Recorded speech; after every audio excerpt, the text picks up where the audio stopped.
Welcome to the Contrarians, where we are right and you are wrong. I'm Julio. And I'm Alex.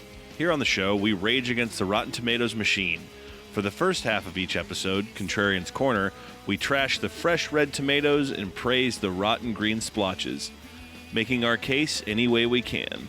The aptly titled Real Talk serves as the second half of each episode. This is where we discuss our true feelings on the movie we're covering. For more information on our podcast and to browse past episodes, you can head over to our website, wearethecontrarians.com. From there, you can also access our Patreon and merchandise, because capitalism. If you enjoy our attempts at comedic film discussions, we encourage you to subscribe and leave us a review on whatever podcatcher you use. If you'd like to reach out to us directly, that's what social media is for. You can find us on most platforms as @ContrarianPrime. You can also see what we look like if you go to youtube.com/@ContrarianPrime, and you can contact us by email at wearethecontrarians@gmail.com. I think that covers it. Then it's time for the podcast.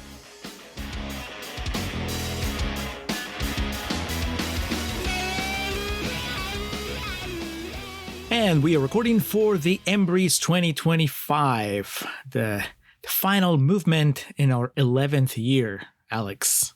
Indeed. Another year down.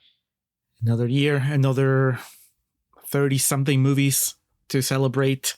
Welcome, everybody, whether this is your first Embries or your 10th Embry ceremony. No, we haven't done 10 because I think the first couple of years we didn't do one, but whatever the case. First timer, returning guest. You're welcome all the same.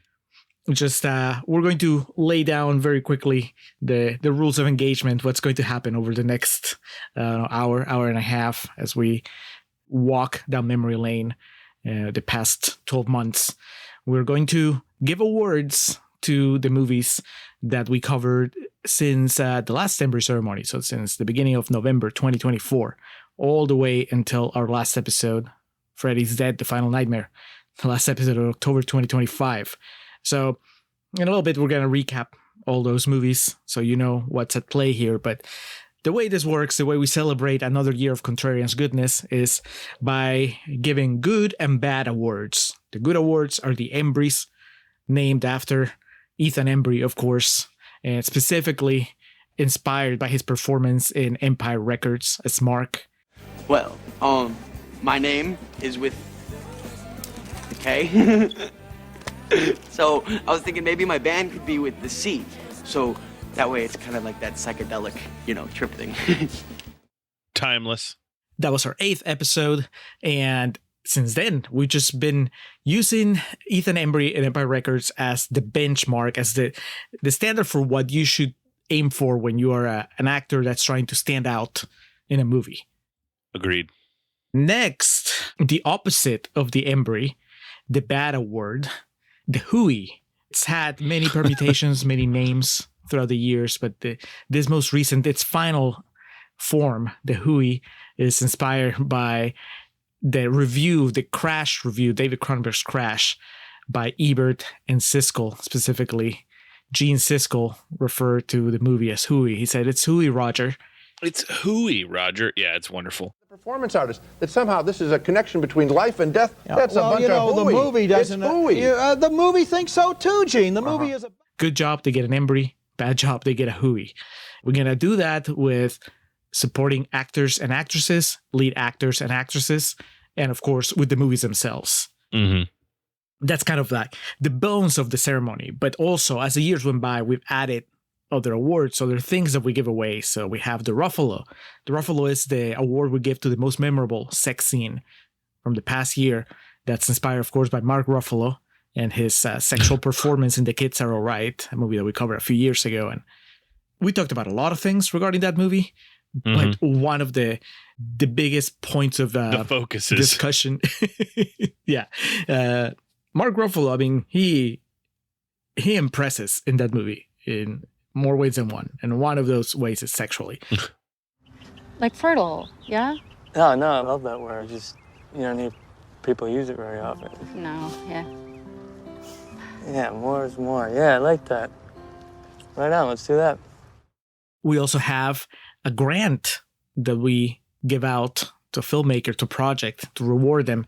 This is the Lancaster Dodd Grant for the development of white people movies.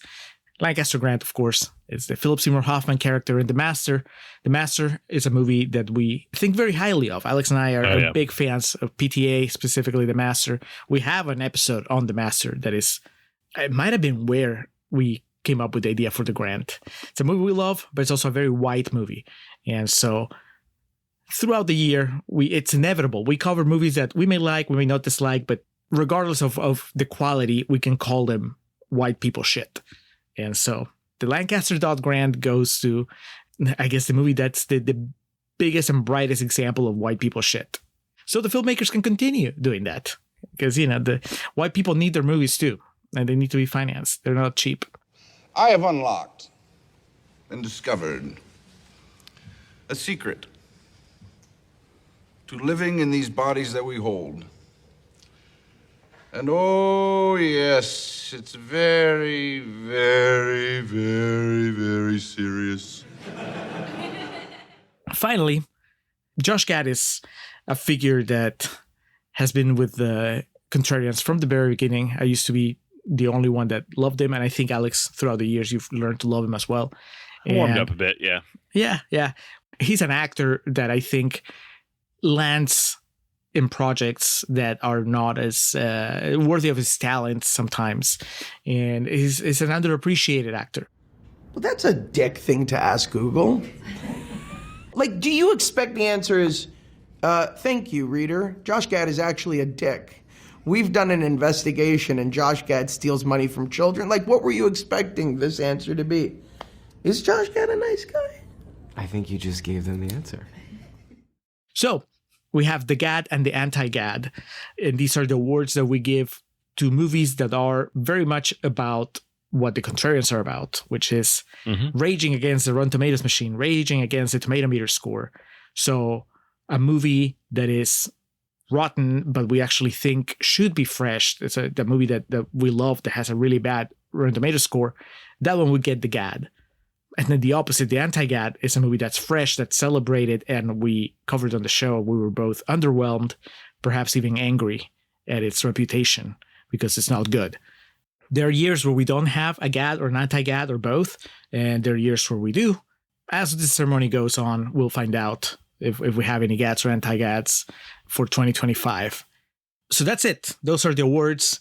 Now, before Alex gives us a rundown of all the movies that are eligible, a couple more things. One is we already recorded the pre-show. We give 4 extra awards on our YouTube channel, and also you can find it on Facebook. The Embries pre-show covers Best Kiss, Best Musical Sequence, Best Fight, and Best On-Screen Duo. We're going to try not to spoil the video. You should go and experience it on your own, but it should be fun. It's a good way of getting ready for this. You can watch it after too, even though it's a pre-show. You can make it a post-show. It's still good.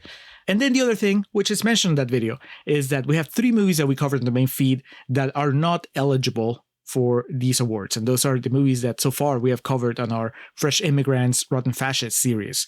Because that specific series is going to have its own little thing once we finish with this first batch of movies.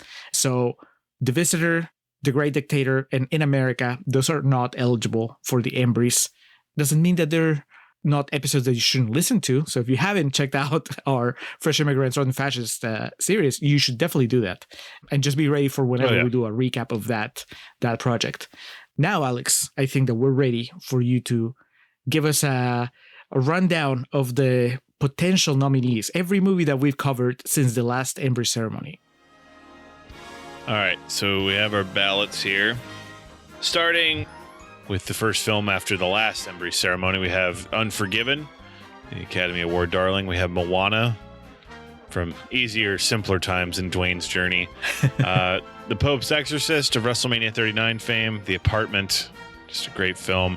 Star Trek, The Motion Picture, which we had Ryan and Rachel on for that, correct? Yeah, both. Yeah. The latest from, not the greatest, but the latest from S. Craig Zahler in Dragged Across Concrete, Denzel in Man on Fire. Then we had a series of Spider-Man discussions with Spider-Man Far From Home and Spider-Man No Way Home. We got our Bollywood cinema in the form of And Hen Hoon, Michael Myers returned to the fray. We concluded Haddonfield Nights. I believe, yeah, that was the last one we had to do, which was Halloween Resurrection. Green Room, saw Patrick Stewart in New Light. The Sun, which I know is going to come up multiple times. Some Like It Hot, West Side Story, the Spielberg recent entry, not the original. Rob Zombie, Can't Stay Away, Three from Hell. The Babadook, The Fugitive, Tommy Boy, My Cousin Vinny, Batman Forever, Romeo and Juliet, The Bodyguard, Independence Day, Armageddon, The Hand That Rocks the Cradle, Disturbing Behavior, The Matrix, and then concluding our summer of MTV Movie Award nominees and winners, we had Big Daddy, and then we went in a decidedly different direction with Casablanca, and then went in another decidedly different direction, with That Awkward Moment. And the trio that finished up the year for us being Conan the Barbarian, Quantum Cowboys, and Freddy's Dead, The Final Nightmare. Amazing collection of movies. Some of those it feels like we covered in my lifetime ago, Alex. I could swear that Drag the Cars Concrete was something we did 5 years ago. That I would believe you. Yeah. Something that I mentioned on the pre-show, and I want to repeat here, is that I may not have always succeeded, but I tried to stay away from rewarding movies and actresses that already had an MTV Movie Award under their belts. We spent the entire summer covering movies that had gotten a lot of MTV Movie Awards attention. So in order to spread the love whenever possible, I try to not give them awards. Did I succeed every time? No. Well, we'll get into it as we go, but I think we're ready to go, Alex. I think we're ready to start. We usually start with supporting actress. Are you good with doing that, or do you want to switch things up? Yeah, man, you always put these together so well, so I'm ready to follow your lead.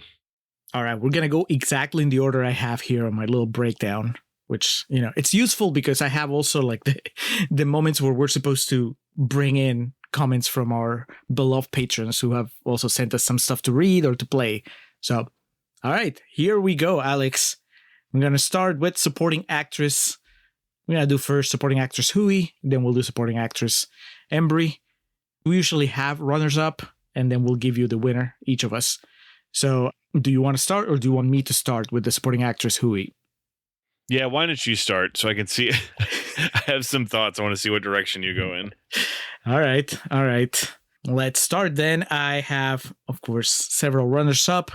I'm going to mention Laurie Holden of Walking Dead's fame, but more importantly, for our purposes, of Dragged Across Concrete fame. She plays Mel Gibson's wife. That is very much not a racist, but as she says in the movie, she only gets like a couple of scenes, and really, maybe she wouldn't even have been brought into this conversation, except that her final scene in the movie is one of the most ridiculous developments in Dragged Across Concrete, which is when she opens that package and she finds the gold. Mm-hmm. By then the movie has gone off the rails, but the idea that this woman receives like enough gold to change her life, and it's supposed to be some sort of happy ending. Not reported. Yeah. Yeah, it's not. And her previous scenes where she's just having the sort of rhetoric where she's complaining about the minorities harassing her in her life. It doesn't work. The character doesn't work. A lot of things in that movie don't work. Also, someone that I usually like in movies, but didn't quite work in this one, Liv Tyler in Armageddon. I think that we praised some performers in Armageddon. Liv Tyler was not one of them.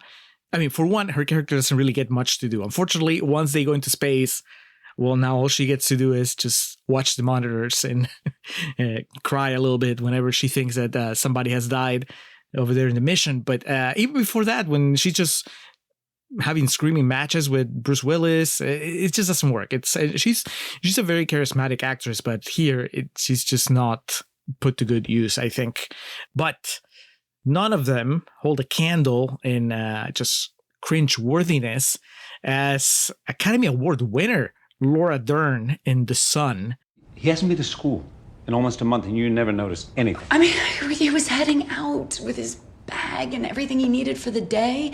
Like nothing was wrong, except he just wasn't going there. And the school? They said they sent me a bunch of emails, which I never got. She plays Hugh Jackman's ex-wife, this single mom at the end of a rope. She doesn't know how to handle their troubled teenage son, ends up passing the buck over to Jackman to see if he can do better.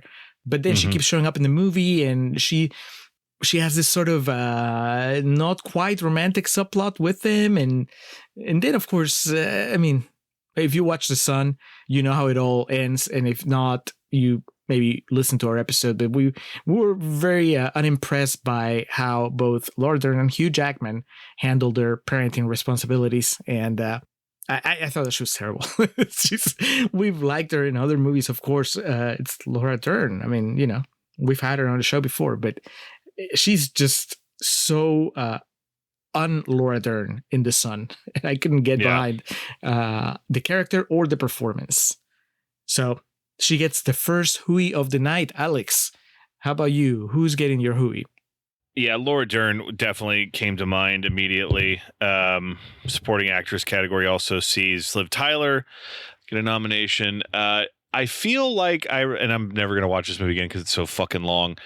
I feel like we talked about Persis Kambata, who played Elia in Star Trek The Motion Picture, was pretty lifeless.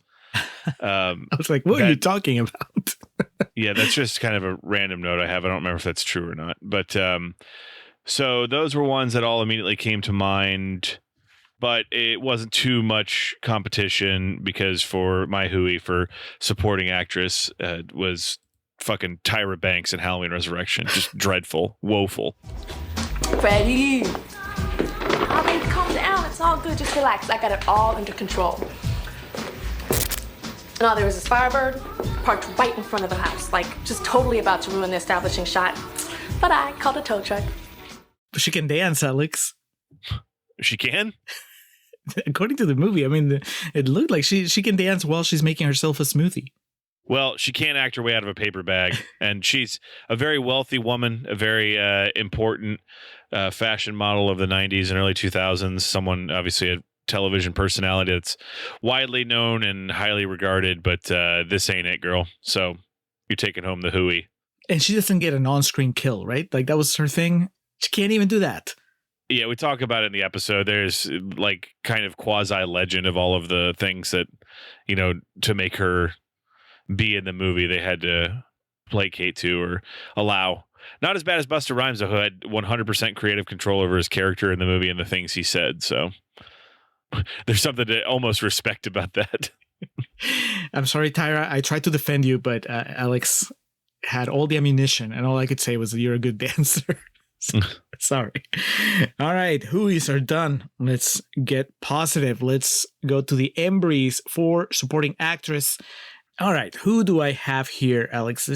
This field was, in my ballot at least, the most loaded out of all of them.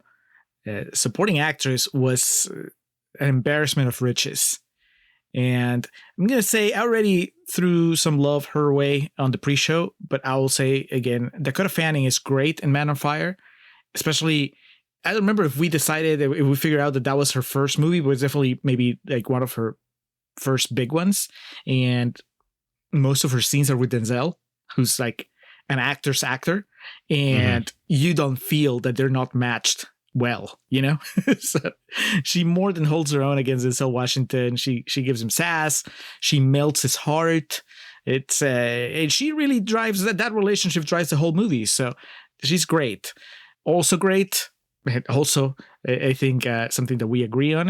Mackenzie Davis in That Awkward Moment, probably the most likable character. I think the one who had a relationship that we're really invested in.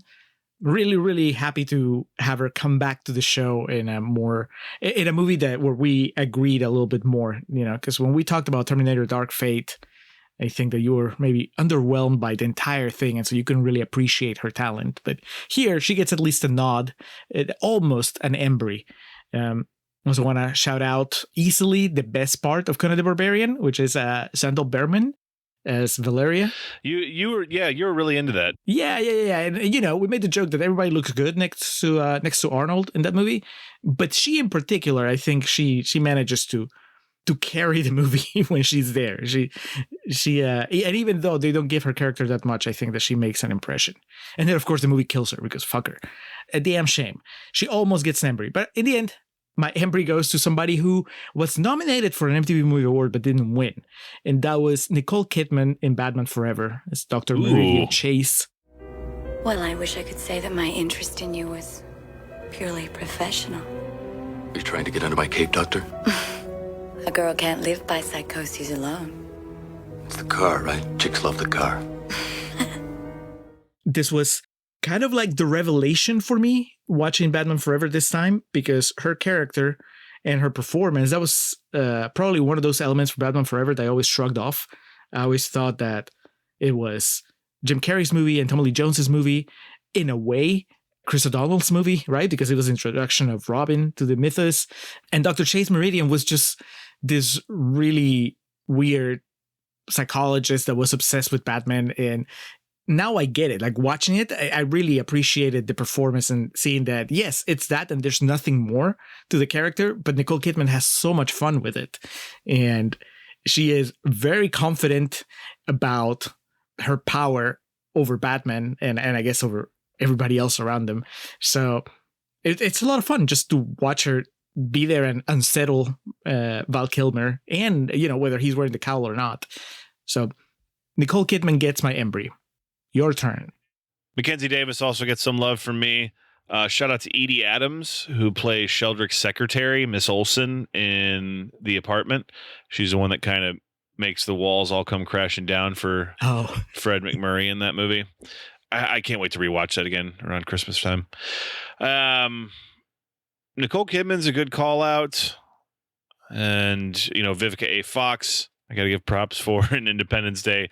As she can also have dance already. Yes. I think it needs to be mentioned at some point in this, because I think one of the longest conversations we had about the shortest period of time in a movie over the past year is Jennifer Carpenter's scene in Dragged Across Concrete. What? I'm saying she's good. That's what we talked about in the episode, is that it makes it so much worse because like she's giving like a genuine effort for it. There is like, I think like a quarter of real talk of that episode is legit us just talking about that scene. So that was my attempt to get y'all to go listen to that. But anyway, the Embry goes to, I mean, it's very cliche for the lineup we have here, but it's Marissa Tomei and My Cousin Vinny.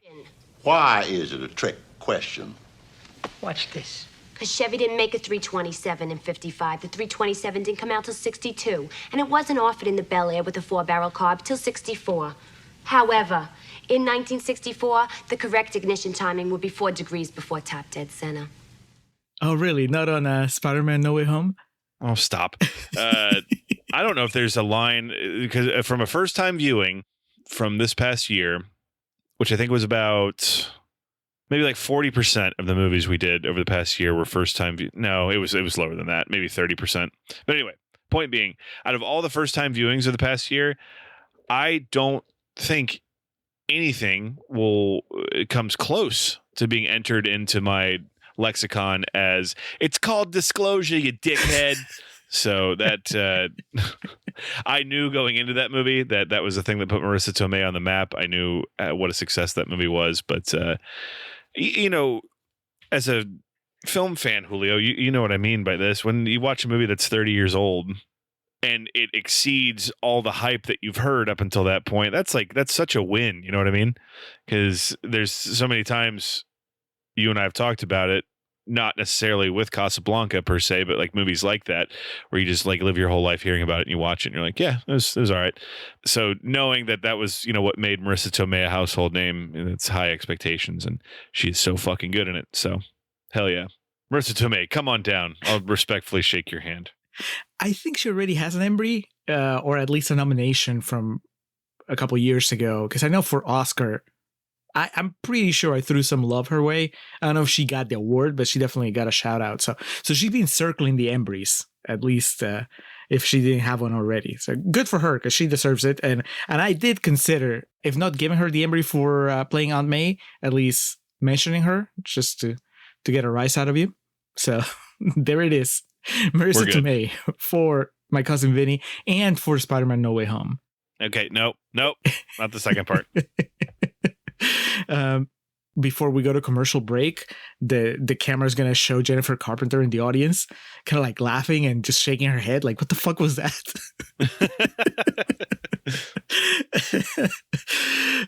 All right, let's move on to supporting actor. Again, I was just trying to stress that she gives a genuine effort. That movie betrays her on a massive scale. I think that the experience of watching experiencing that scene is just so traumatizing. And yeah, I can't separate potential performance from the overall product. I just think I remember you sucks. saying that. Yeah, because you said when you were remembering back to how good her delivery was, you were just getting mad about it. You were like, how fucking dare this movie? But yeah, it's like it just made everything really awkward. Like, I can't remember what award ceremony it was when Elizabeth Banks was like, Steven Spielberg's here. Hey, Steven, ever tried making a movie with a female lead? And then someone's just like, The Color Purple. And then they cut to Whoopi Goldberg, just kind of like shaking her head and laughing. Yeah. All right. Well, let's move on to supporting actor. Alex, we're going to start with the first of our patron collaborations, submissions, as we get ready to hand out the Hooeys for supporting actor. I'm going to start with a message from Jordan Mance. Uh-oh. So Jordan is giving the supporting actor Hooey to Mel Gibson for Dragged Across Concrete. And he says, I'm not sure if it even constitutes as acting when Mel Gibson is just playing a slightly repressed version of himself. He accepted the role because he thought there was going to be more on-screen police violence that he could participate in. Man. Jordan comes out guns blazing. Going for it. Yeah. Yeah. And the funny thing is, I think he likes all three movies from Craig Zahler. I mean, I remember him saying that he thought Dragged Across Concrete was probably his least successful one, but overall, I thought that you don't say. Yeah, right. We all agree there. I don't know. Maybe I'm wrong. I mean, I never asked him to elaborate, but I know how he feels about Mel Gibson for sure. And then our friend Stu from the Stewart Order sent us a clip. Hello, Contrarians. It is Stu from SWO Productions and the Stu World Order podcast, and I have a nominee for you for the Hooey for Worst Supporting Actor Performance. And for me, when I look over the list of what you've watched this year, the worst supporting actor certainly has to be Busta Rhymes from Halloween Resurrection. Now, the Halloween franchise is near and dear to my heart, and Halloween Resurrection is the worst one. It is the worst of the Halloween movies, thanks in no small part to Busta Rhymes' performance, which seems like he got the Hulk Hogan creative control written into his contract, and anytime they told him something was going to happen in this movie that was going to make him look worse or weak or not particularly effective, he just said, nope, that doesn't work for me, brother. And he turned it all around, and he made himself the hero of this movie, and he had to come in with all the quips and all the best scenes, and he had to kung fu Michael Myers into oblivion, and it doesn't work. It's so bad, and I feel bad that this is what they did to a franchise that I really loved. So the Hooey for me for worst supporting actor is Busta Rhymes from Halloween Resurrection. Brother. You can tell both you and Sue are wrestling fans. You share the same sensibilities, the same thoughts. Like, oh, that's just like Hulk Hogan. Section 11, subparagraph E, brother. That was in his contract where he had complete creative control. But yeah, Busta Rhymes, never a point in this movie where anyone can roll him up from behind. And also, he does have the line, trick or treat, motherfucker. He tells Michael Myers to skedaddle at one point. I remember calling that out in the episode, and that's one of those things I laughed at the first time I saw that movie. So, but Stu, per usual, on the money. All right. Well, Mel Gibson gets a Hooey from Jordan. Busta Rhymes gets a Hooey from Stu. Who gets your Hooey, Alex? Busta Rhymes is too on the nose. No honorable mentions. Zen McGrath, as the titular son in the film The Son from 2022. I never even went out with that girl. It's just I'm not made like other people. Sometimes I feel like I'm not made for this life. Look, we tried to be nice in the episode, as nice as we could be. Yes, he's sharing a screen with Laura Dern, Hugh Jackman, and to a lesser extent Vanessa Kirby. But man, that kid is really, really bad. And because that movie deals with such a would-be serious issue, and that it comes across just like his community theater hour, that's not the worst of the movie's problems. But yeah, sorry, brother. Zen, you could be a really nice kid, and I hope you're doing well, but you got to take this L. I hope you get to tell all your friends that you worked with Hugh Jackman, Laura Dern, Vanessa Kirby, fellow Hooey winner, Laura Dern. So they can share that too. Look, there's no point even trying to be funny or coy about it. Yeah, Zay McGrath gets it from me too. I did write like potentials, but yeah, I mean, these guys are just, as soon as they saw that they were in the same category as Zay McGrath, they just breathed a sigh of relief because they knew there was no way they were gonna win. They had Vince Vaughn in Dragged Across Concrete because anchovies, and Matt McCoy from The Hand That Rocks the Cradle, and Sean Greenblatt. Alex, do you even know who that is? No.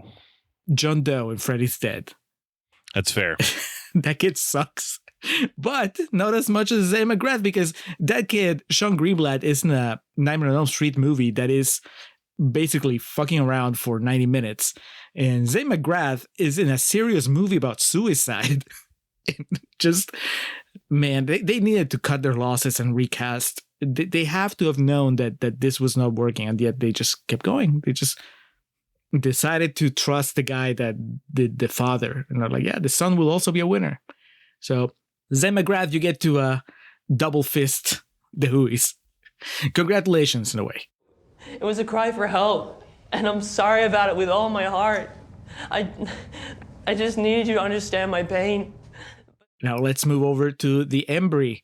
Alex, before I get your Embry for supporting actor, we have 2 clips now.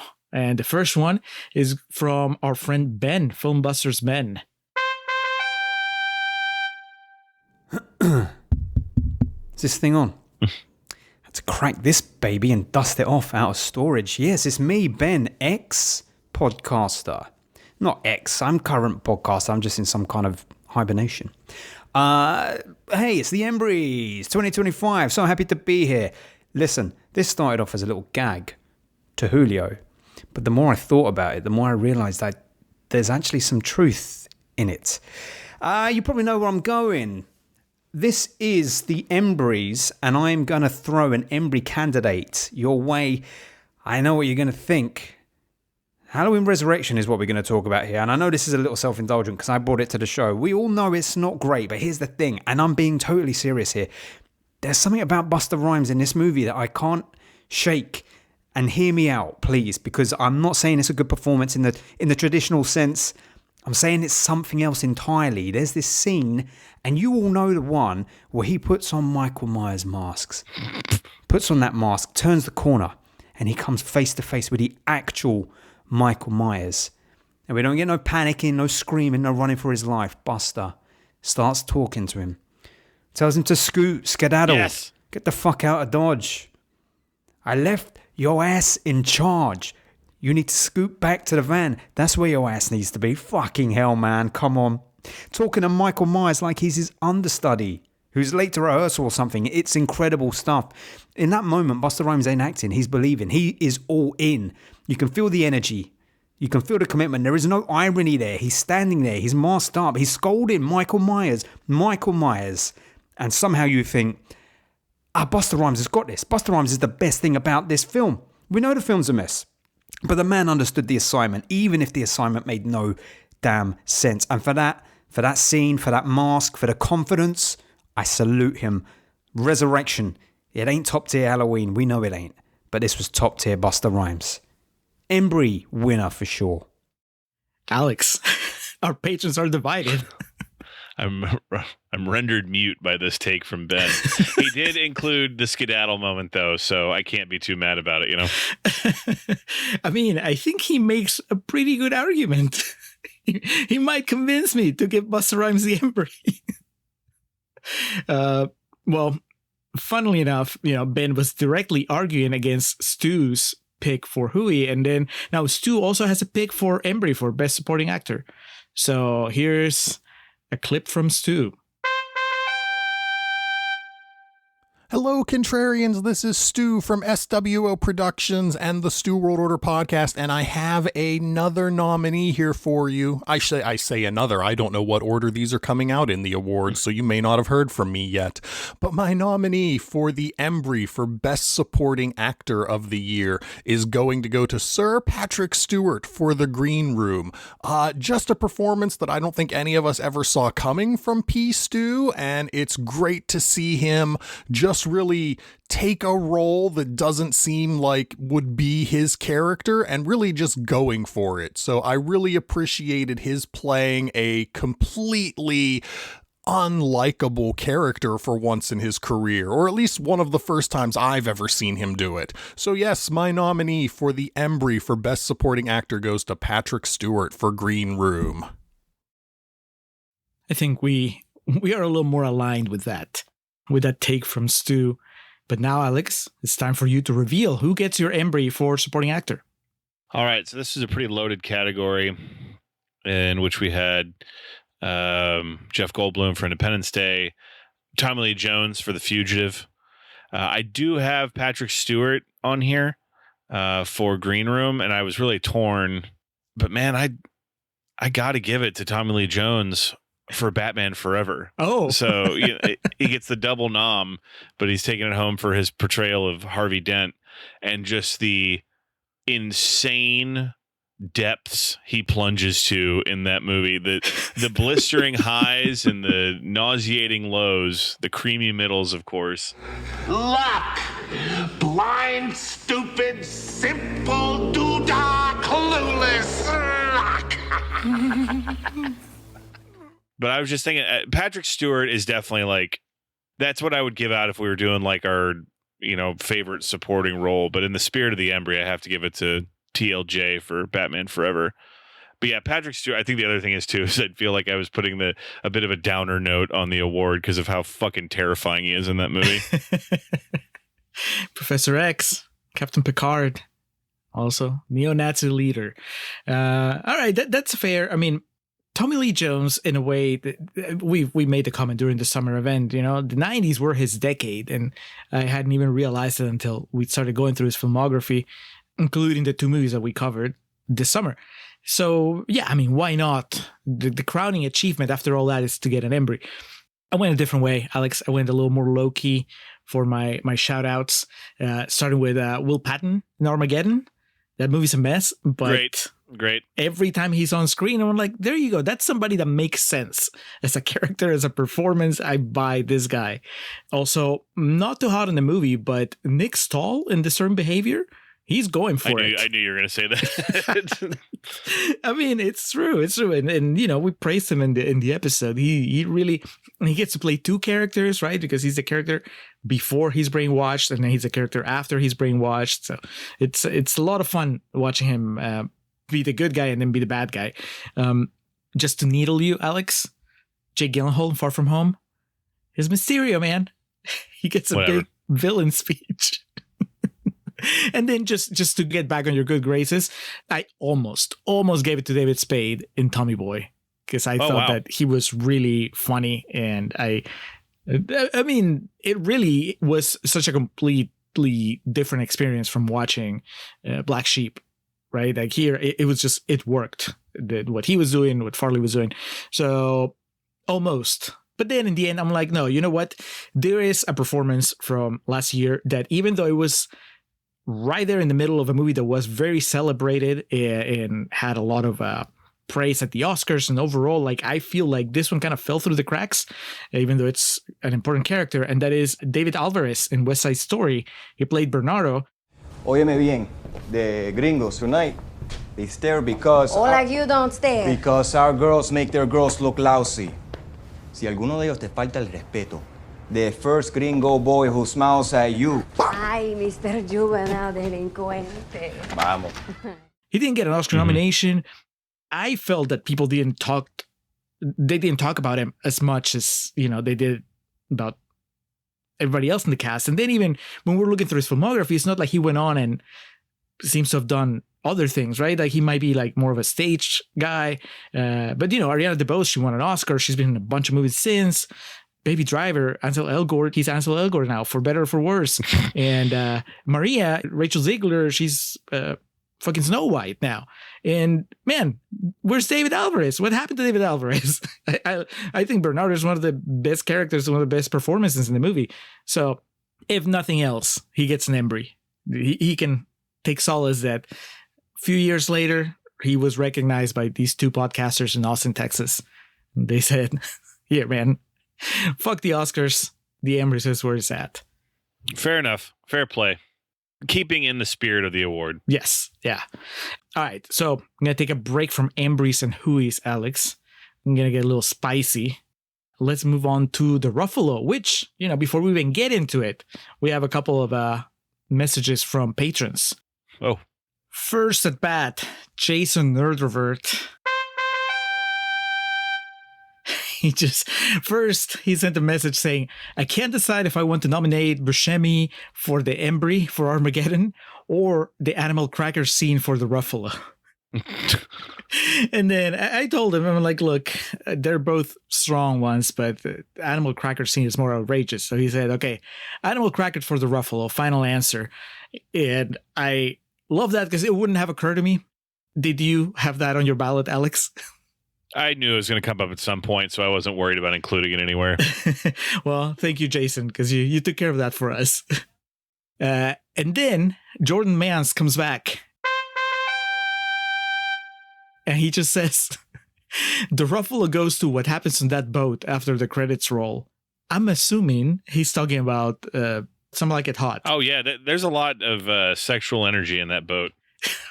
I mean, is it? Are we talking about between Lemon and his now fiance, or is it? I don't discriminate. Yeah, I mean, is it just a free for all? Like, is it the four of them? Just what do you call it? It's four people. A four-way? A good time? An orgy? A good time at the movies. That's what you call it. Yeah. All right. Well, something that became apparent as I was going through the movies, and that's actually pretty evident from Jordan's pick and even from Jason's, is that this year we had a lot of off-screen sex. Like there's a lot of, you're right, sexual energy, but we didn't really get to see a lot. There's years where we've had a lot more explicit sex scenes in the movies. So something like, for example, right, like I kind of wanted to give a shout out just to the apartment in the apartment. Like we don't really get to see anything. A lot goes on there. Exactly. Just based by context, we know that place, and you mentioned on the episode, like it must smell terrible. Just it's like a rotating door of hookups, and so if I wanted to be creative, I could give the Ruffalo to the actual apartment. Maybe we don't get to see a whole lot, but I'm pretty sure that the implication is that there was a bit of a Mexican orgy in 3 from Hell, right? Once they have that party and you see the music video, all the psychedelics and whatever, and then the next morning everyone's recovering. Yeah, Richard Brake is watching TV with a woman, and then Otis has 2 women, I think, in his room. So they look like they're just recovering from just a complete night of debauchery. But we did have something that was a little more explicit, and it was just a matter of, do I give it to Conan and Valeria as they have sex for like what could have been 1 night or 10 nights in a row, and it's just all very tender, and at the end she hugs his head. It's, clearly they're in love now. Or what I decided to go with, Conan and the witch having a wild encounter. My God. Before she tries to kill him. The crossroads of the world. You will find what you want in. So the Ruffalo goes to Conan the Barbarian, Arnold Schwarzenegger, having sex with a witch that originally seems to be just very much into it, and then tries to drain his essence, tries to kill him, I guess. I don't know. It's a powerful scene in a movie that is very weird. Yeah, that scene's crazy. The spirits start turning. Arnold's just like, fuck this. Throws her in the fire. I got mine. Yeah, I mean, personally, I didn't find this to be a sexual year. I mean, we had a year where we literally did an entire series of erotic thrillers. So, the bar varies for where we have it. I might have to make a bit of a controversial pick here, and there not necessarily being any real sex scene that is... There's a lot of like titillation and a lot of implication, but The Hand That Rocks the Cradle is the closest thing we did to an erotic thriller on the main feed this year. All I'm saying is you have to watch your back. I'm serious. There's too much pressure. These days, a woman can feel like a failure if she doesn't bring in 50 grand a year and still make time for blowjobs and homemade lasagna. Marlene's not much of a cook. It may come back up for another award here momentarily in its paleness, its porcelain-like color of that film, but in a very Caucasian way, there's some pretty extreme eroticism throughout. And Rebecca De Mornay certainly brings a very unsettling sex appeal to the role as Mrs. Mott. So I think I like the idea of the Some Like It Hot boat party afterwards. But it's something that was more in our face. We didn't get anything like looking down Mark Ruffalo's, highway. But I think for the most erotic film that we've covered, it has to go to The Hand That Rocks the Cradle. I mean, we got shirtless Matt McCoy. We did. Beggars can't be choosers. There's only one woman for me. And just how, like, this obviously isn't sex. It's not sex. It's still sex! But... how just like flirtatious Julianne Moore is in that movie to lead Annabella's, was it Ciora? Ciora, to think that they're having an affair. The Conan thing is a bit too like comical for me to really award it. But you watch The Hand That Rocks the Cradle and you're like, I have a lot of conflicted emotions going on right now. You like being teased. You don't. Well, hold on.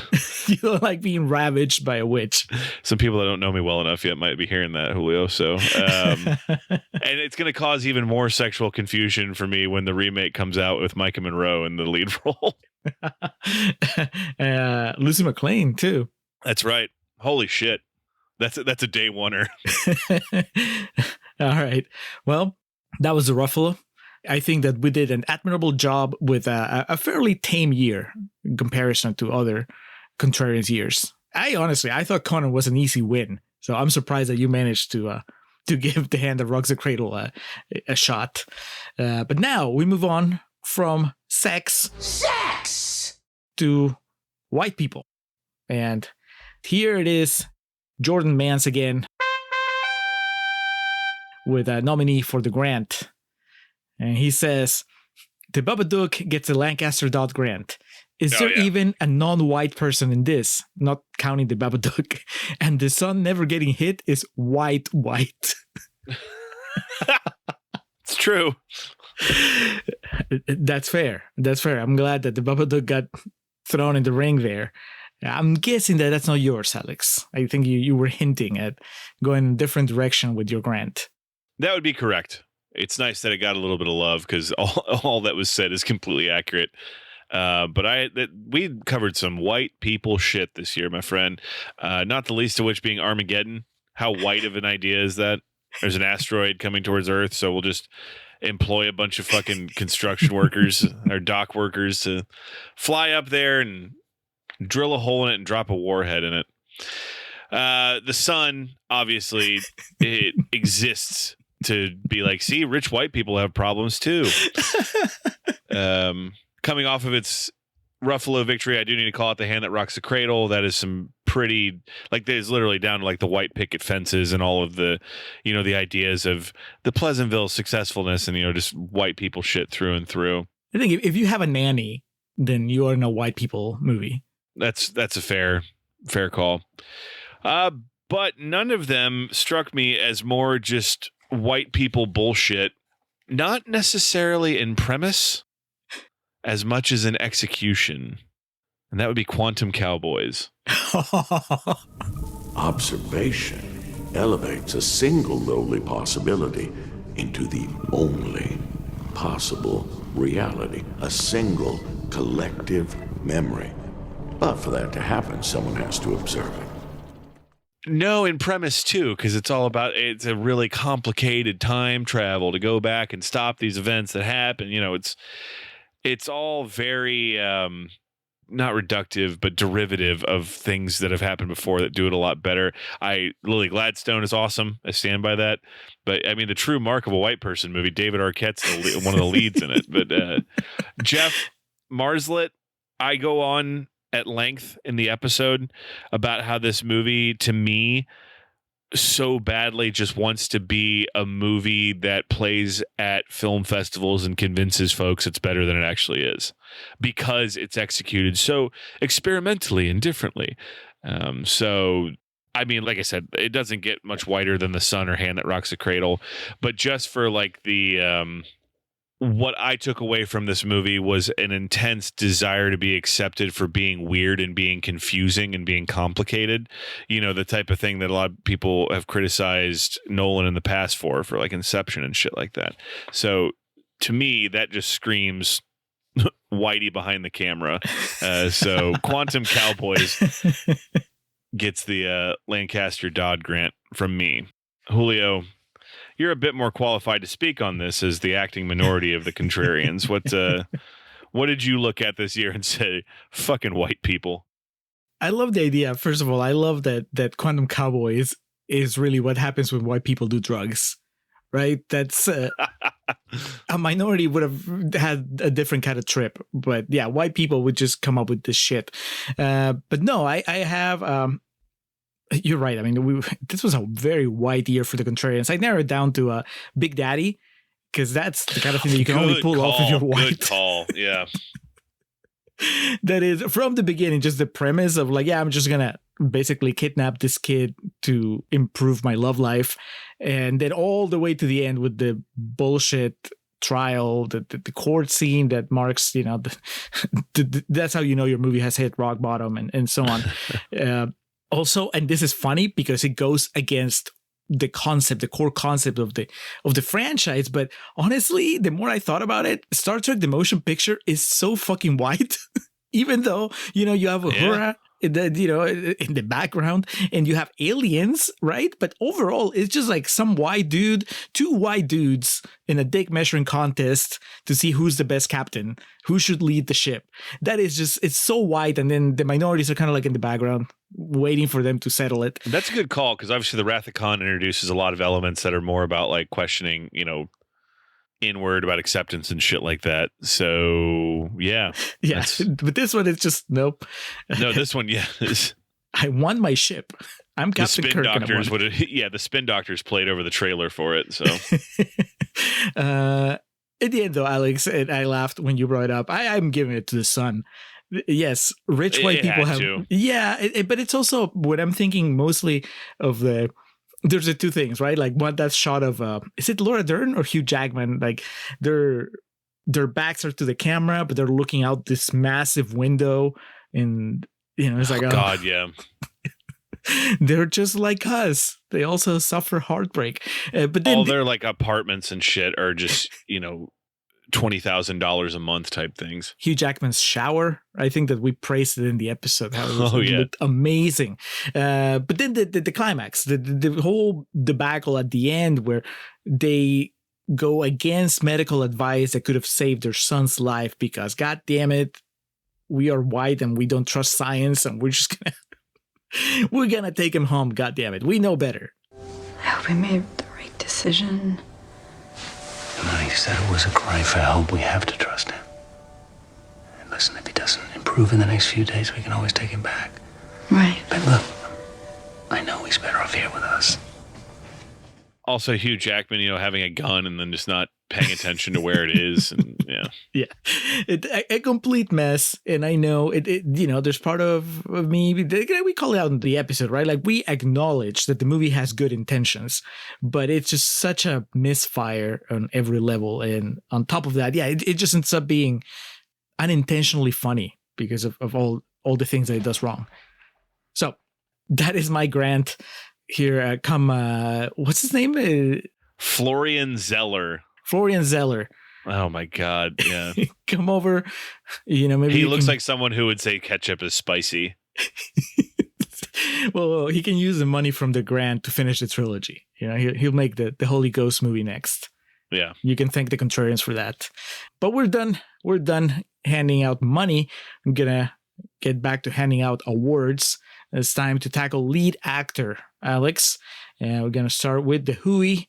And I think it's my turn to start. Hooey for lead actor. Honestly, at least for me, the emptiest field. I only have one runner-up and then one clear winner. So my runner-up is Bruce Willis in Armageddon. All right. He's just sleepwalking through it. We've seen Bruce Willis do stuff. Even when he's playing a Bruce Willis type, we're like, all right, well, he's into this, right?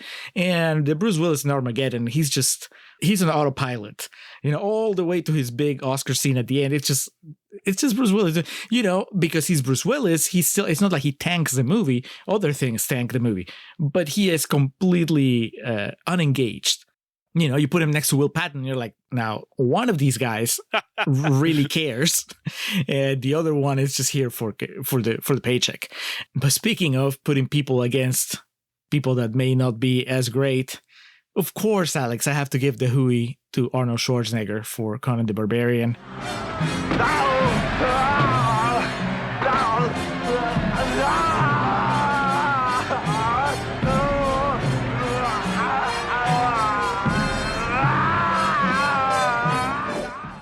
Arnold, as we mentioned more than once in the episode, went on to have quite a career, so he can take this loss. I think that it's been long enough that we can make fun at his humble beginnings, and just the fact that he kind of lucked out that this performance as Conan didn't just put a hard stop to his dreams of making it in Hollywood, because he is pretty fucking terrible. He is huge. He's built like Conan. He looks great, but anytime that he gets a line or anytime he has to groan, it's just the spell is broken.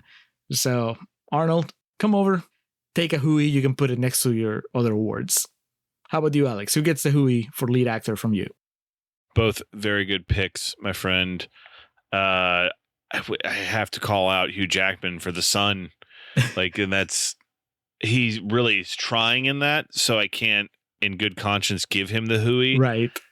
But because what surrounds him is so bad, it makes him just look silly. He's trying so hard. He really, really is. What does he say? He's like, my happiness doesn't matter.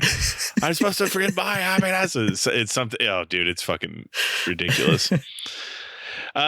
But the Hooey for lead actor is going to go home, going way back to the beginning of last year. And I know, Julio, we had our disagreements about this movie, and I think about this performance in particular, but Russell Crowe in The Pope's Exorcist. That was not an exorcism. From Father Johnny's description, what occurred in Reggio Calabria sounded exactly like an exorcism, complete with animal sacrifice, no less. The boy was maladjusted, a temporary mental illness. I use primitive psychology. Wow. There was a moment in time where Russell Crowe was the most celebrated actor, or tapped to be, the most famous actor in the world. And I know you're not a big Gladiator fan, but that early 2000s period, and Russell Crowe, don't get me wrong, is still a fucking A-lister, but there was a moment where, folks thought he was going to be the next Sean Connery or Brad Pitt, or take your pick of who you want to put in that slot there. But this super famous all-time actor, and he ends up doing this dribble in which he has to do a tie-in for the Edge Finn Balor Hell in a Cell match at WrestleMania 39. Go listen to the episode if you haven't. I talk about my utter just state of incredulity as Russell Crowe is doing the video package for that match, and I'm looking around thinking that I'm going insane, or that I've started hallucinating or died or something, because no one else is reacting to this as it's happening, to the point where I literally said out loud, is no one else fucking seeing this? But that movie's not good, and Russell Crowe does a bit to like it's funny because he goes like halfway. He's like, all right, I'm gonna do enough so when people watch this they think I'm actually like giving myself to this role as Father Gabriel, but I'm actually just gonna be phoning it in. So all around memorably bad is that performance in that movie. It's not the worst movie we did, but that performance is memorably bad. Wow I did not see that coming, Alex. I guess I have fonder memories of the Pope's Exorcist. I remember the episode, you being way more complimentary about it than I was. I guess so. I mean, if you haven't listened to the episode, you should just to hear Alex try to wrap his head around what has happened to Russell Crowe's career.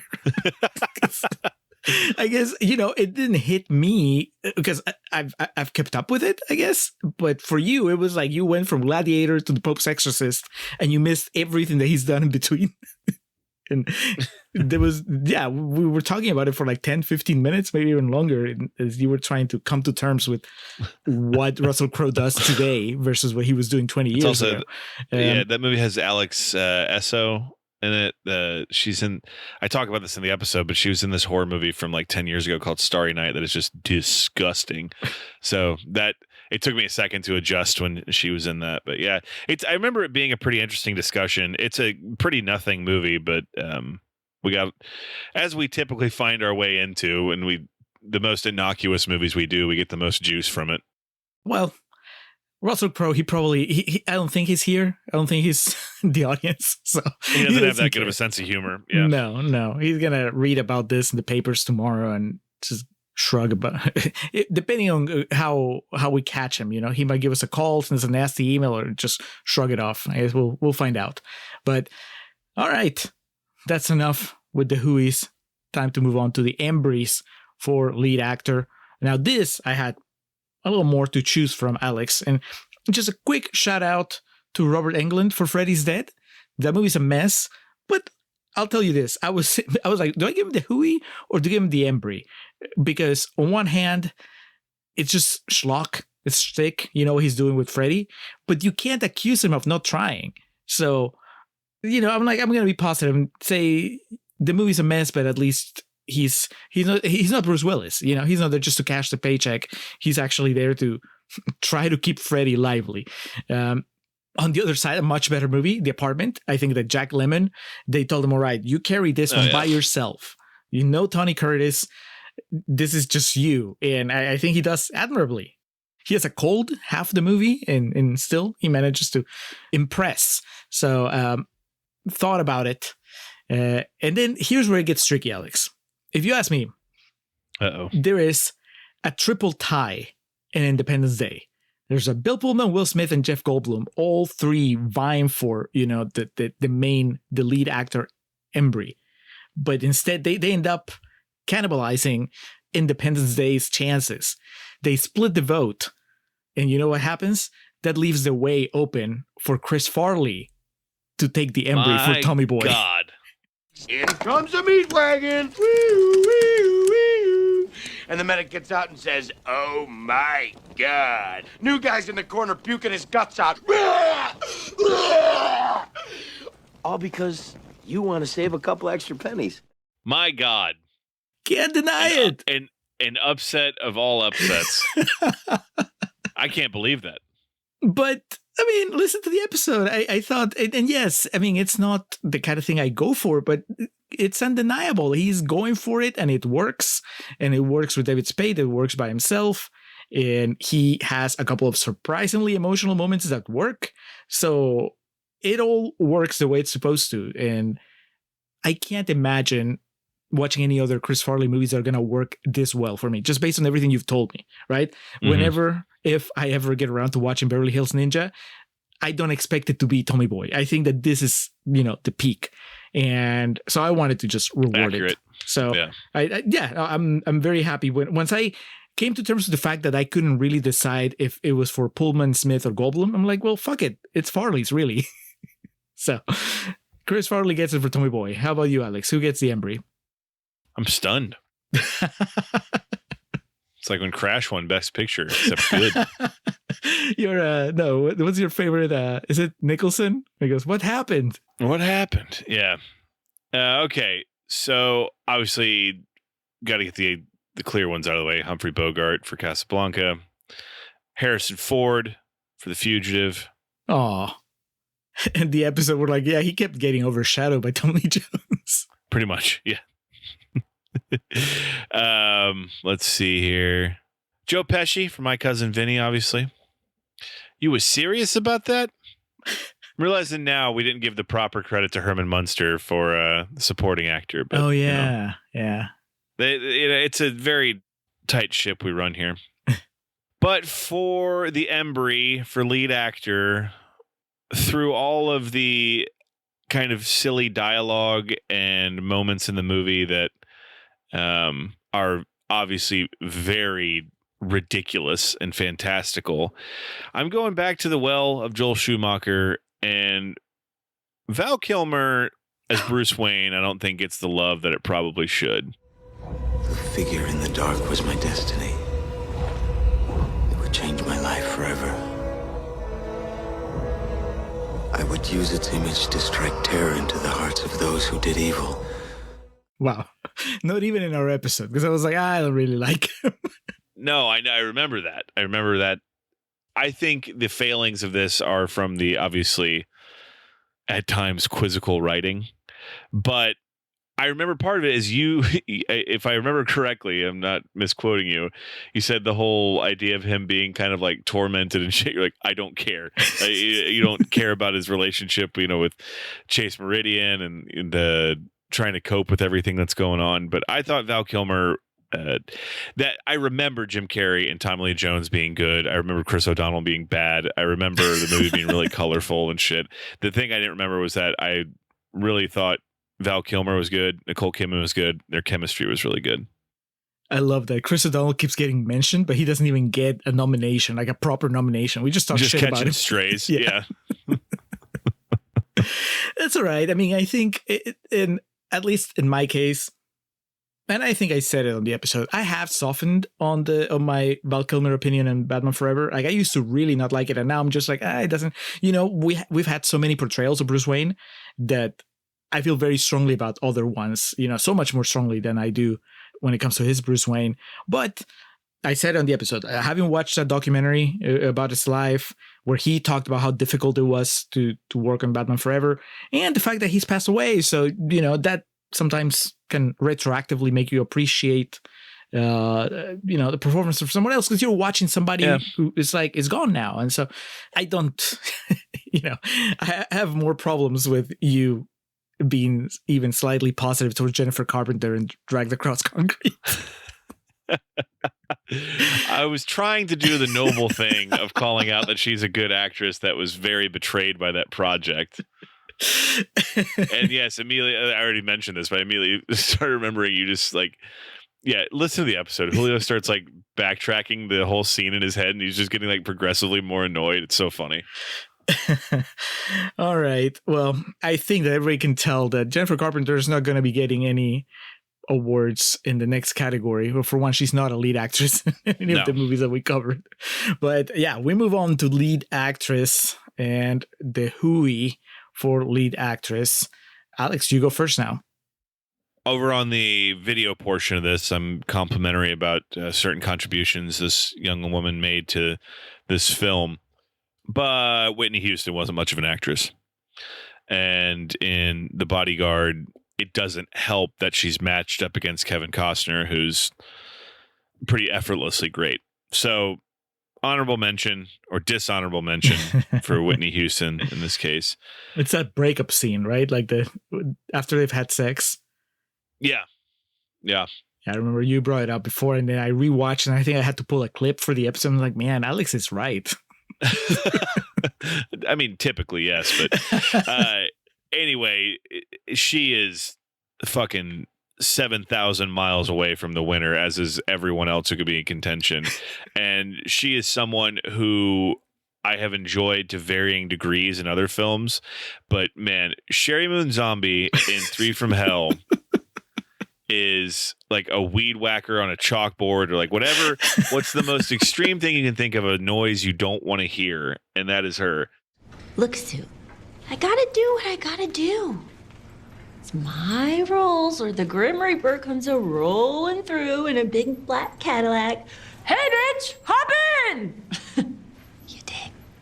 And, you know, we came around to talk about the Munsters over this past year and like talk about how great she is in that. But dude, I mean, that movie has huge problems overall, but it makes me never want to consider revisiting that movie, how annoying and bad she is in that. So Sherry Moon, Rob Zombie does not have like many more. His publicist doesn't talk about him as much as you and I do on this podcast, Julio. And so he and his bride cannot get too upset about this because, you know what? His next movie that comes out, what's going to happen? We're going to watch it and talk about it on here. So I don't want to hear shit, but Sherry Moon, 3 from Hell, Baby's her name, and she has like superpowers in this now. So yeah, not just terrible, dreadful. The bookies in Vegas, the 2 safest bets were Zen McGrath for a Hooey for supporting actor, and Sherry Moon Zombie for a Hooey on lead actress. Because of course she has to get it from me too. It's I told you before we started recording, I think I said on the pre-show that I thought that we'd had 1 or 2 crossovers that were almost a sure thing. This was definitely the most likely because, I mean, we spent a lot of the episode talking about how that performance is so quizzical, so unlike even what she's done with the character before in previous movies, and how when your partner is behind the camera, I guess that's a different dynamic, right? Like we could read it as Rob Zombie giving this gift to his wife. It's like, now you get to go nuts. You can do whatever you want, but it doesn't work. It does not. Really cringy, and she's all over the movie. I mean, there's no escaping that performance. She just, even when you find something that you might think is interesting in 3 from Hell, it then here comes Baby again to say something, and then she just ruins it. I will call out a couple of people that, much like with Zen McGrath, there were some people in the category that were like, thank God that we're going against Sherry Moon Zombie because she's gonna take it.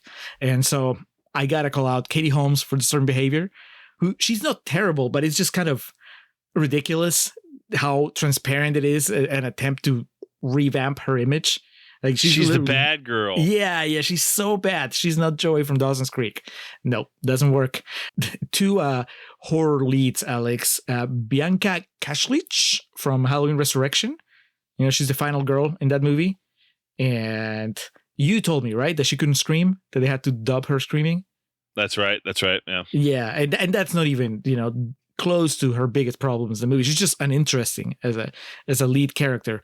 And likewise, Lisa Zane in Freddy's Dead, she ends up being the final girl there. And I know that she has a career. I know that she's gone on to be in better movies, and I know that she's a voice actress. Like she works in animation too. And so either she got much better or she just was not into it, whatever Freddy's Dead was trying to do, which, I wouldn't blame her.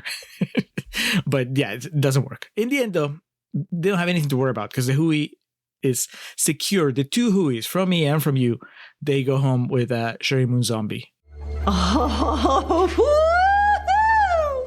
whoopee!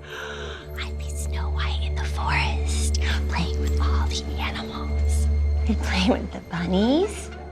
Yes, I would like to reiterate. We both like the Munsters, and I said it on our Patreon channel. Like, I thought that performance, her as Lily Munster, she was amazing. So it's not like I'm a Sherry Moon Zombie hater. I think that she's great in the Munsters. She's as great in Munsters as she's terrible in 3 from Hell. All right.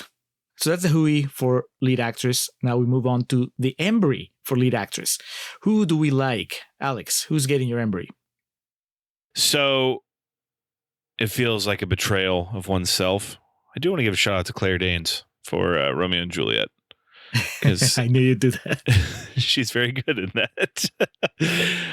And additionally, Carrie Ann Moss deserves a shout out. we talk about in the movie, and it's something that I'd never really thought about until, a more analytical lens viewing that movie through.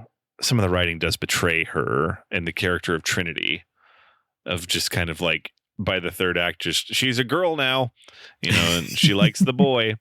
But Carrie-Anne Moss is quite excellent in that. Like with everything in the Matrix trilogy or quadrilogy, that would fluctuate as time moved on, but the first one, very good.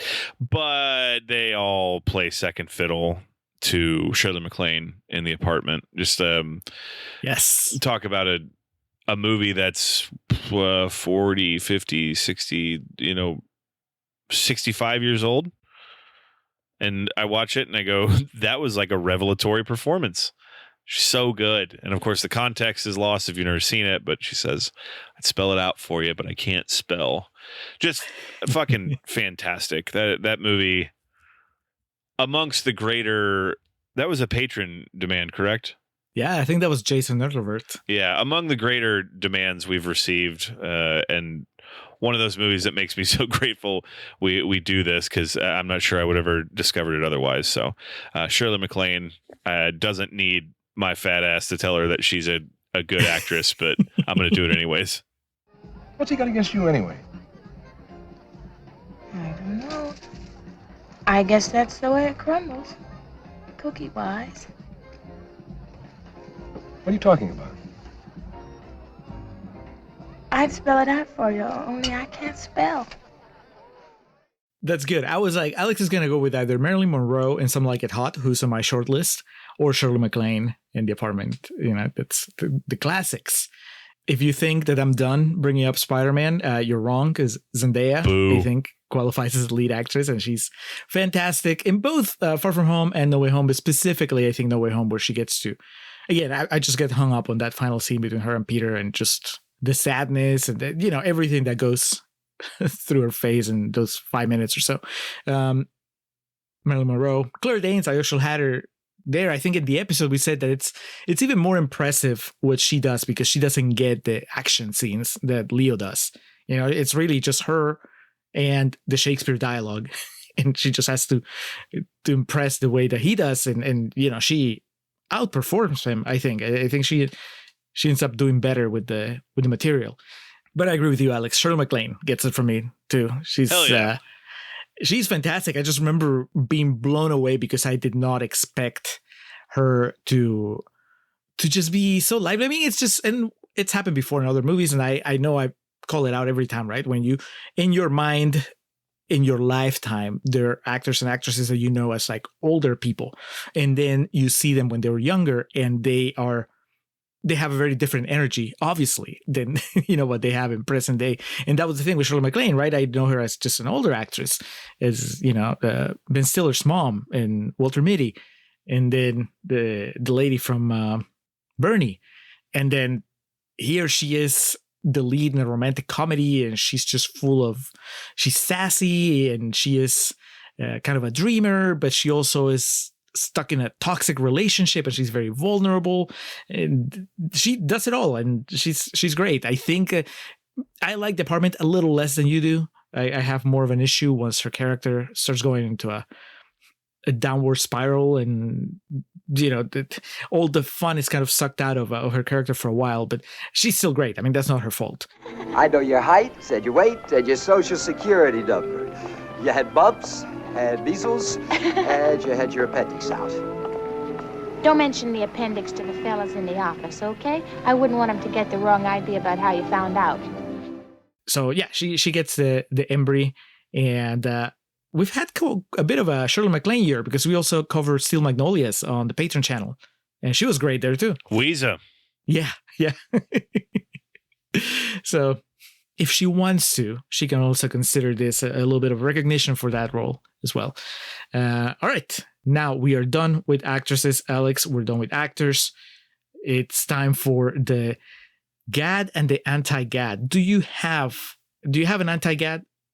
Yeah, I actually do. Okay, I do too. But before we reveal ours, we have another pick from Jordan.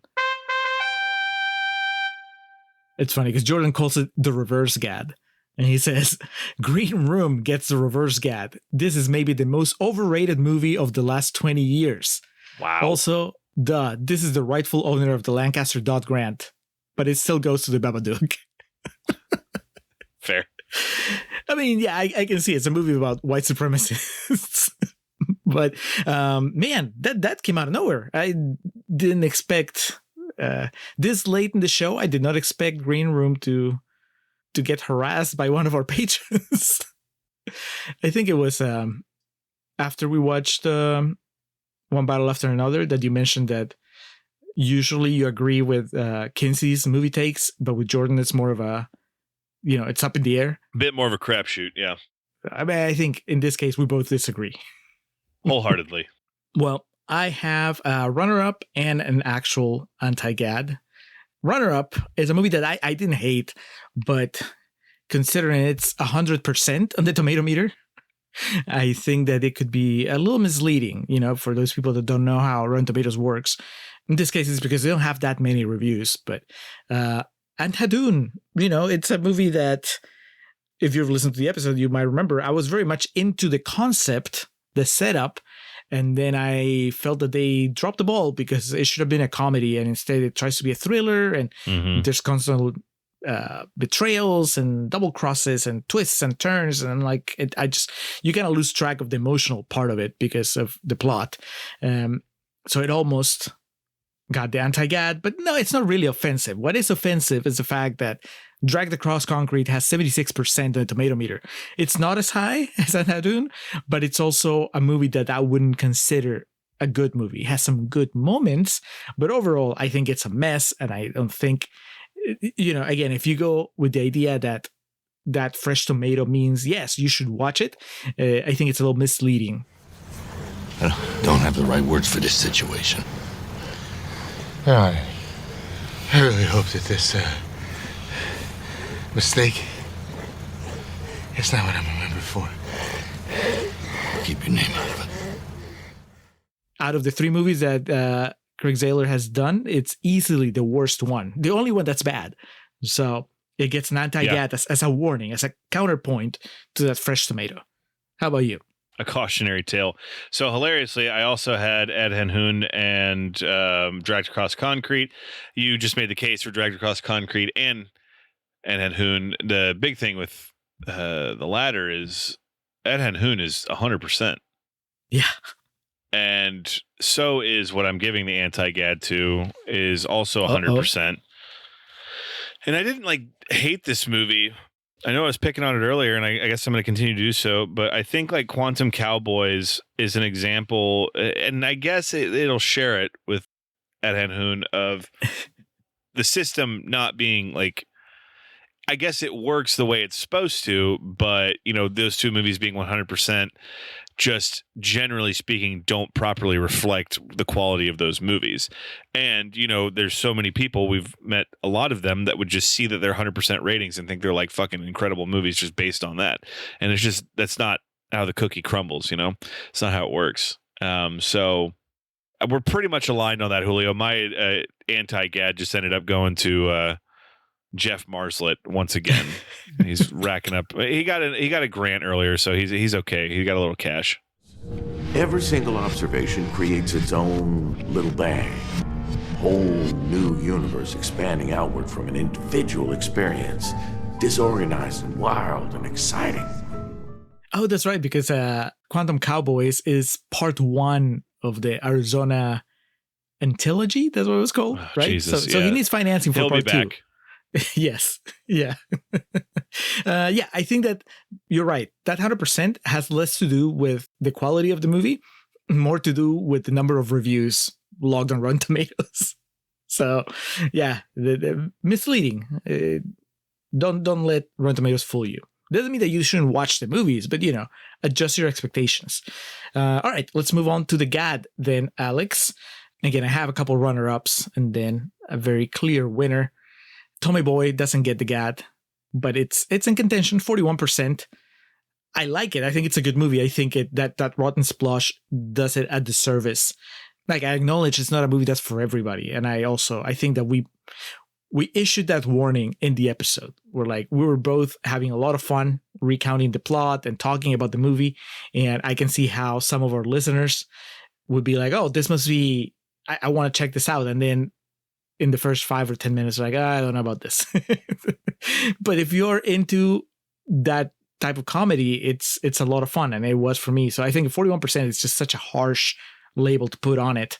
Likewise, 23% for that awkward moment seems unfair because again, yeah, you may not be into it, because the guys are kind of assholes, but it's really funny.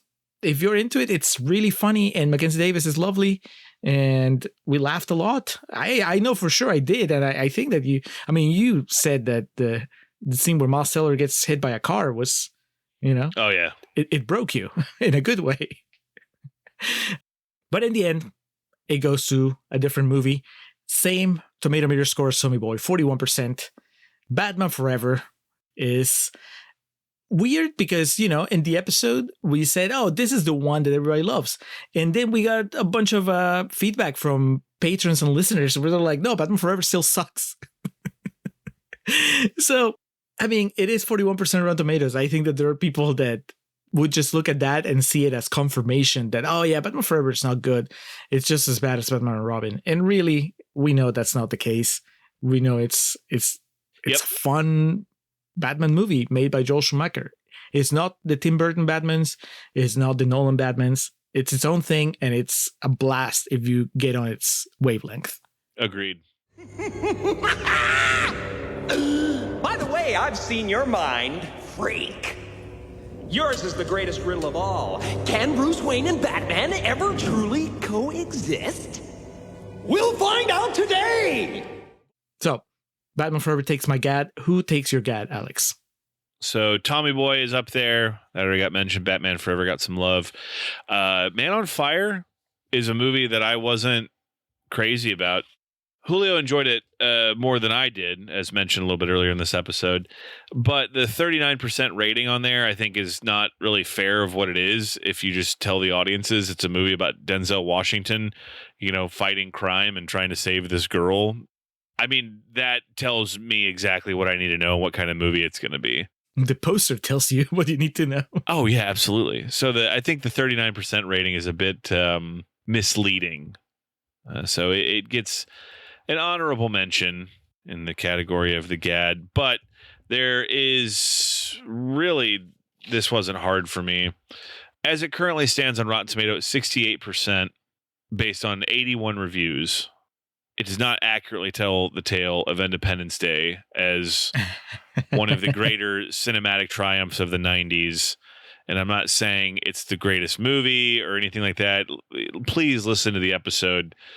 And it is accurate to describe this as one of the most successful event movies that has ever been made. And yes, the premise is absolutely fucking absurd and ridiculous, but it's such a fun movie.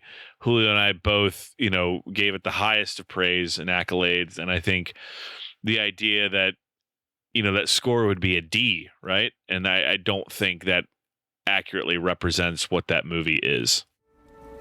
Mankind, that word should have new meaning for all of us today. We can't be consumed by our petty differences anymore. We will be united in our common interest. Perhaps it's fate that today is the 4th of July. Yes. And as we said on the episode, and it's just all I think about now whenever Independence Day comes up, I'm like, there's a nostalgic feeling attached to it now because the United States as depicted in that movie, it was always silly, but now it's just ludicrous compared to the reality of who could imagine the United States today leading the defense against an alien invasion? Nobody. We'll be arguing about whether it's real or not. So on top of how awesome it was in the 90s, now it's just like awesome, but also tinged with, a little bit of sadness. It just makes it even better. A little bit of an unexpected emotional moment from Julio too. So yeah, that's right.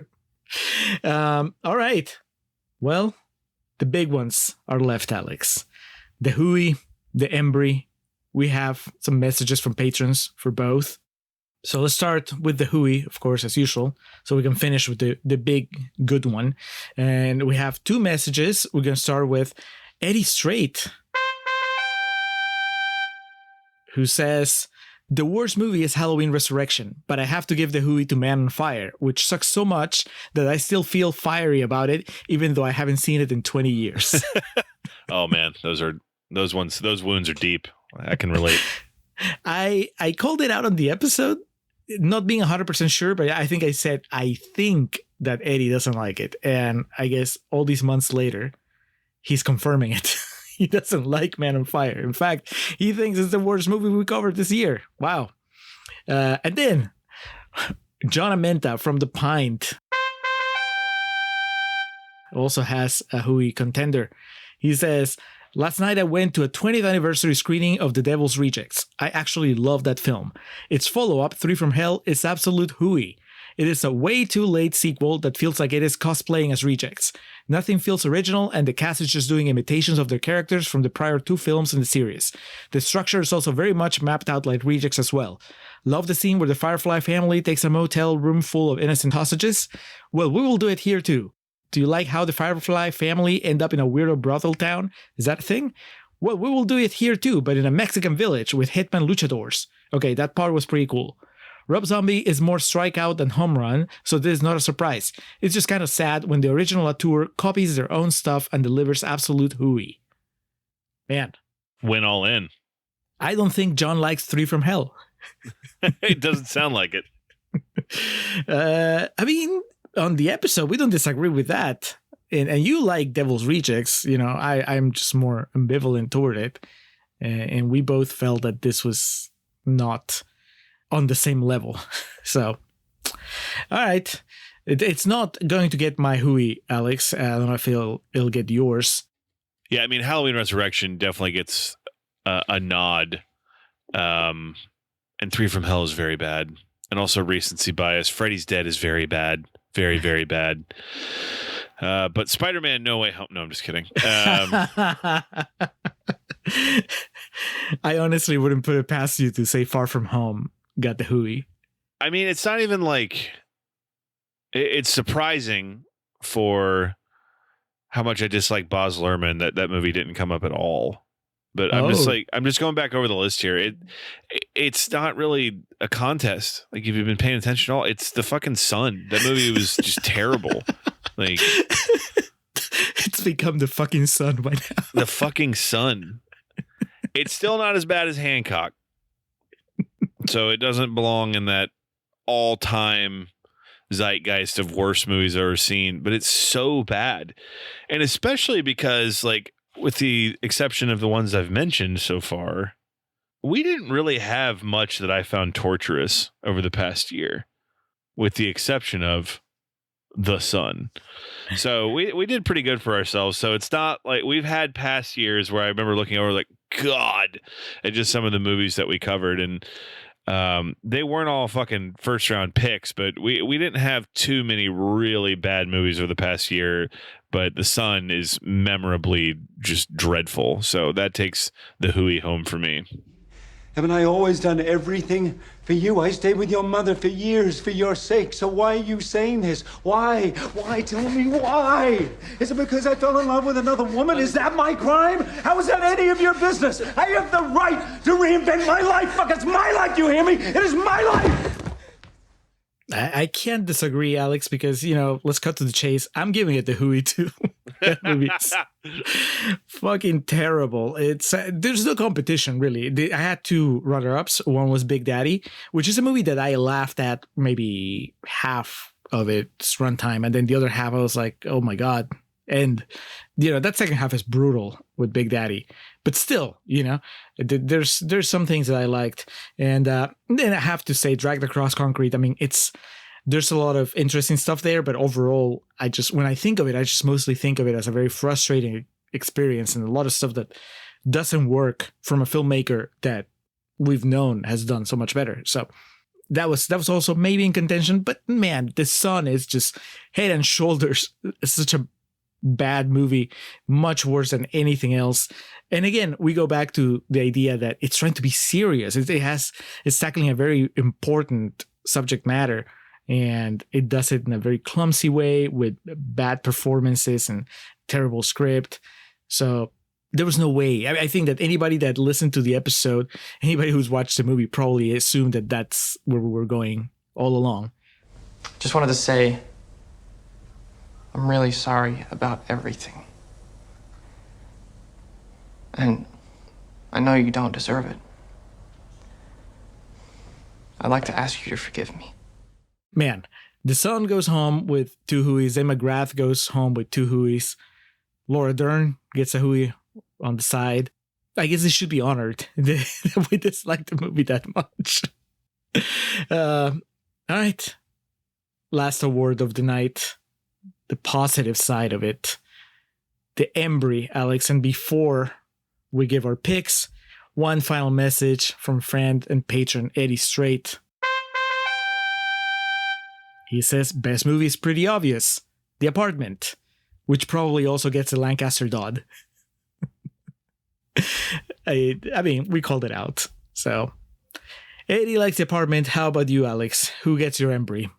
I mean, we did cover some all-time classics in the form of Casablanca, The Matrix, Unforgiven, Independence Day, as I've repeatedly gone back to, I think is just phenomenal. An accomplishment, like I said. But yeah, sorry to not be surprising or to throw any upsets out there, but it's The Apartment. That's you're with Eddie. Oh yeah, that's among the movies we've done for this that I've come away from being like, oh, this is like one of my new favorite movies ever. So yeah, a wonderful, just fantastic film. Like I said, I can't wait to fire it up again after Thanksgiving because it'll be Christmas season. And yeah, it's the best movie we did over the past year. Why don't you grow up, Baxter? Be a mensch. You know what that means? I'm not sure. A mensch, a human being. So you got off easy this time, so you were lucky. No, wasn't I? But you're not out of the woods yet, Baxter, because most of them try it again. It's a Christmas movie. It's a New Year's Day movie. It's got everything. Yeah. It's a sick day movie. Yes. It's a Fred McMurray movie. You know, it's a handful of those. A spaghetti night movie. Yes.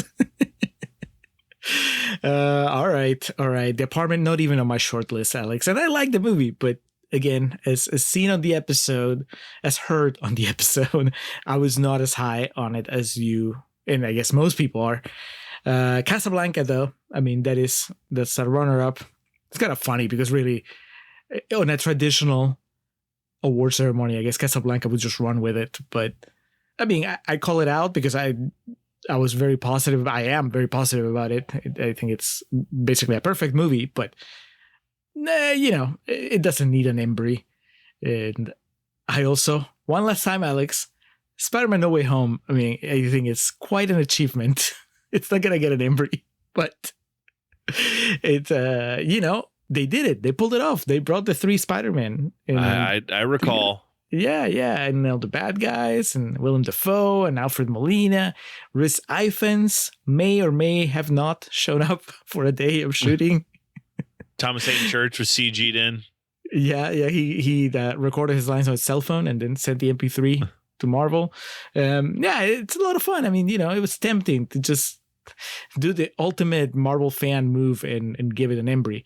But no, instead, I didn't think of it for the Gad because I was just looking at, you know, is it a red tomato or a green splotch? And it was red tomato, so I was like, okay, I'm not going to give it the Gad, but I can give it the Embry because it was just, I surprised myself and maybe a lot of listeners when I gave this movie 5 stars. And that is Independence Day. Hell yeah.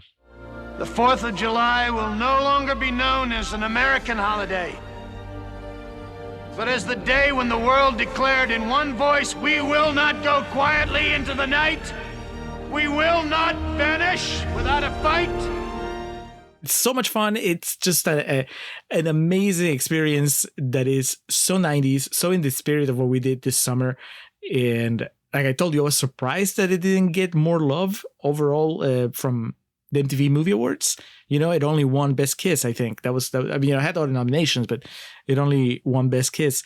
And the episode was fun to record, just recapping the plot and talking about the little things. But then just watching the movie, it flew by. And I mean, I don't know if it's possible to enjoy it as much as we do if you just watch it for the first time today. But I am glad that when I watch it, I just carry everything that's been part of the experience of watching it since it came out in the 90s. And it holds up. It holds up. I love it. And I would watch it any day. I know a friend of the show, Dan Brennick, he watches it on a loop every July 4th. Outstanding. That makes sense in a way with the type of movie it is. Someday we may do Resurgence, the sequel, just for fun, but it will be heartbreaking. So, we got to prepare for that because that movie is terrible. But Independence Day, the original, the best thing that Roland Emmerich ever did, and a high point on everybody's careers. Bill Pullman, has he ever been any better, Alex? No. Does he need to be any better? No, I mean, he's just... yeah. So Independence Day gets my Embry. Today, we celebrate our Independence Day. And that's it. That's the last one, Another year Alex. in the books. Another year in the books. 2025 is done. Yes, there's still 2 more months in the year, but as far as Contrarians years, it ends here. And now we're starting the road to the 2026 Embries. The celebration, though, it's not over, because if you're a patron, then you know that we have the Patronies on the Patreon feed where we're going to give awards to the movies that we covered on the bonus episodes on the Patreon feed. So check that out. And if you're not a patron, maybe this is the thing that convinces you to join our Patreon. That's patreon.com/contrarianprime. You'll see the Patronies and you'll see all the episodes that are going to be discussed in that award ceremony, along with other good stuff. So, 11 years, Alex, going strong. I can't wait to see what happens in year 12. We're already know a couple of things that happen. In fact, we've recorded 1 episode at least for the next cycle, and it was a lot of fun. So stay tuned, guys. Thank you, Alex. Thank you, Julio. You're welcome. You're very welcome. It's always a hoot. And thank you, listeners. Thank you, everybody that listens to the show, whether you listen to 1 episode a year or you listen to every episode every year. Whatever you're doing, we're just happy that you're there checking out what we put out. Mm-hmm. But that's it. We'll talk to you again soon. Bye. Take care, y'all.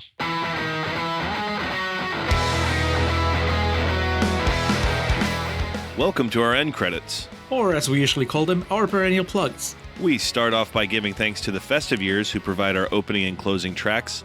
They kick us off with Last Stand and take us home with Summer of 99.